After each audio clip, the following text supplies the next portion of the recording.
Assalamualaikum warahmatullahi wabarakatuh. Alhamdulillah rabbil alamin wa bihi nasta'in wa ala umur dunya waddin.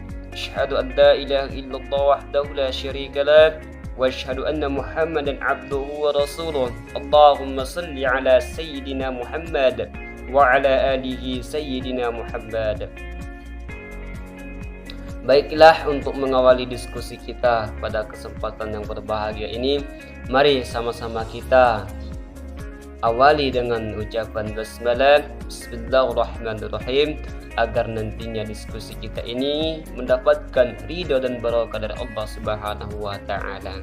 Oke, kami dari kelompok 11 yang insya Allah akan membawakan diskusi materi kita pada mata kuliah manajemen organisasi dengan materi konsep kepemimpinan. Pertama, konsep kepemimpinan. A. Definisi kepemimpinan.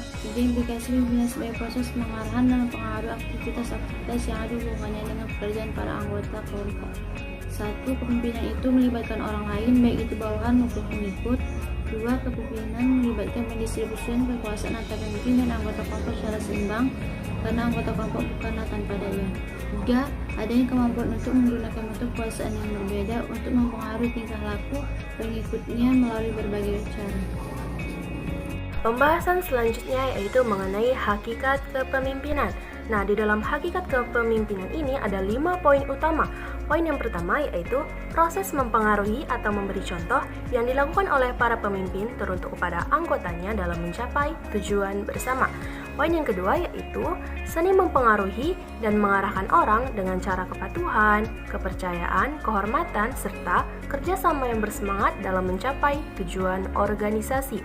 Poin yang ketiga yaitu kemampuan untuk mempengaruhi, memberi inspirasi atau mengarahkan tindakan seseorang maupun kelompok dalam mencapai tujuan yang telah ditetapkan. Poin yang keempat yaitu melibatkan 3 hal, yaitu pemimpin, pengikut atau bisa dikatakan para anggotanya, dan situasi tertentu.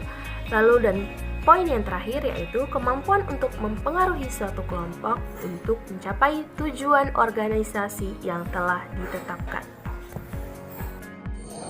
Baik, selanjutnya adalah pimpinan formal atau lembaga eksekutif, legislatif, dan yudikatif. Yang pertama, harus memiliki dasar legalitas yang diperoleh dari penunjukan pihak yang berwenang. Yang kedua, memiliki beberapa persyaratan tertentu. Yang ketiga, mendapatkan dukungan dari organisasi formal ataupun atasannya. Yang keempat, mendapatkan kompensasi atau balas jasa, baik material ataupun imaterial. Yang kelima, memiliki peluang untuk promosi, kenaikan jabatan atau pangkat, dapat dimutasikan, dapat diberhentikan, dan lain-lain. Yang keenam, mendapatkan reward atau punishment. Yang ketujuh, memiliki wewenang dan kekuasaan. Selanjutnya, teori dan konsep kepemimpinan. 1. Pimpinan formal atau lembaga eksekutif, legislatif, dan yudikatif. Ada 7 poin dari pimpinan formal, yaitu 1. Memiliki dasar legalitasnya diperoleh dari penunjukan pihak berwenang yang artinya memiliki legitimasi. Yang kedua, harus memenuhi beberapa persyaratan tertentu. Yang ketiga, mendapatkan dukungan dari organisasi formal ataupun atasannya. 4. Memperoleh balas jasa atau kompensasi baik material ataupun imaterial tertentu. Yang kelima, kemungkinan mendapatkan peluang untuk promosi, kenaikan pangkat atau jabatan, dapat dimutasikan, diberhentikan, dan lain-lain. Yang kelima, mendapatkan reward dan punishment. Dan yang terakhir, yang ketujuh, memiliki kekuasaan ataupun kewewenangan. Pimpinan informal seperti tokoh masyarakat, tokoh agama, pemuka adat, guru, pebisnis, dan lain-lain. Pertama, sebagian tidak atau belum memiliki acuan formal dan legitimasi sebagai pemimpin. Kedua, masa kepemimpinannya sangat tergantung pada komunitasnya atau kelompoknya. Seterusnya, tidak di-backup dari organisasi secara formal. Dan seterusnya, tidak mendapatkan imbalan atau kompensasi, tidak mendapatkan promosi, kenaikan pangkat, mutasi, dan tidak memiliki atasan. Dan yang terakhir, tidak memiliki reward dan punishment. Baiklah, selanjutnya teori dan konsep kepemimpinan. Yang kelima, pemimpin dapat diangkat secara formal atau dipilih oleh pengikutnya. Yang keenam, kepemimpinan berada dalam situasi tertentu baik situasi pengikut maupun lingkungan eksternal. Yang ketujuh, kepemimpinan Islam merupakan kegiatan menuntun, membimbing, memandu, dan menunjukkan jalan yang diridai Allah Subhanahu wa Ta'ala. Nah, selanjutnya yaitu mengenai pengembangan kepemimpinan. Nah, apa sih pengembangan kepemimpinan itu? Pengembangan kepemimpinan dapat diartikan sebagai kemampuan mendorong sejumlah orang atau 2 orang maupun lebih agar bekerja sama dalam melaksanakan kegiatan yang terarah dalam tujuan yang telah ditetapkan dalam organisasi tersebut. B. Tahapan pengembangan kepemimpinan. Dalam pengembangan kepemimpinan terdapat beberapa tahap atau tingkat kepemimpinan. Menurut John C. Maxwell, membagi tingkat kepemimpinan menjadi 5 tahap, yakni tingkat pertama, kedudukan atau hak. Ini adalah tingkat kepemimpinan awal yang mendasar. Satu-satunya pengaruh yang dimiliki adalah yang dibawa oleh jabatan.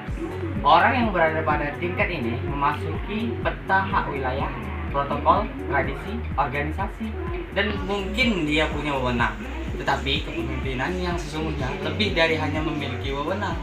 Kepemimpinan yang sesungguhnya adalah menjadi orang yang diikuti orang lain dengan senang hati dan penuh keyakinan. Nah, lanjut pada tingkat 3 yaitu produksi atau hasil.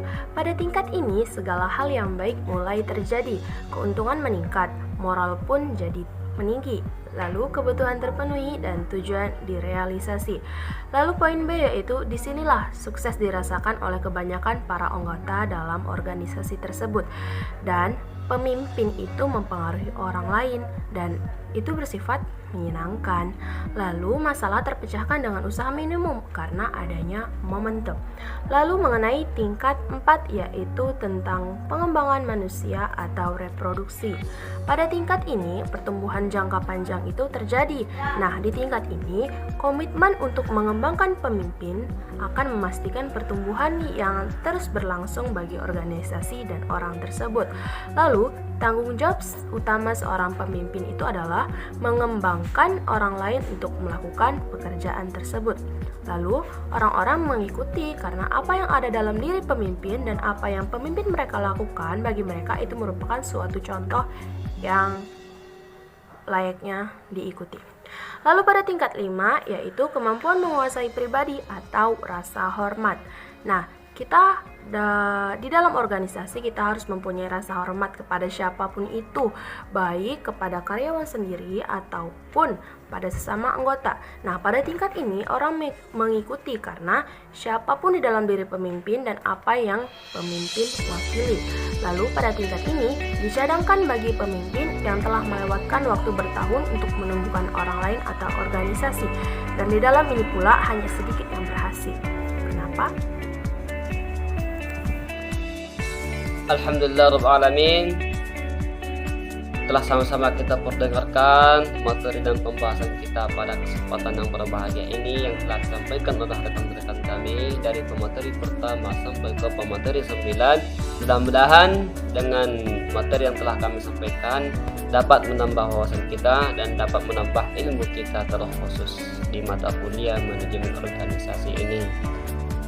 Kurang lebihnya kami mohon maaf dari kelompok 11 atas segala kesalahan baik dari penyampaian perkataan ataupun dari pengambilan materi yang telah kami kumpulkan bersama. Kami dari kelompok 11 mohon maaf atas segala sebesar-besarnya dan terima kasih atas segala perhatian daripada rekan-rekan semua. Inilah yang dapat kami sampaikan. Kurang lebih kami mohon maaf. Wabillahi taufiq wal hidayah. Assalamualaikum warahmatullahi wabarakatuh.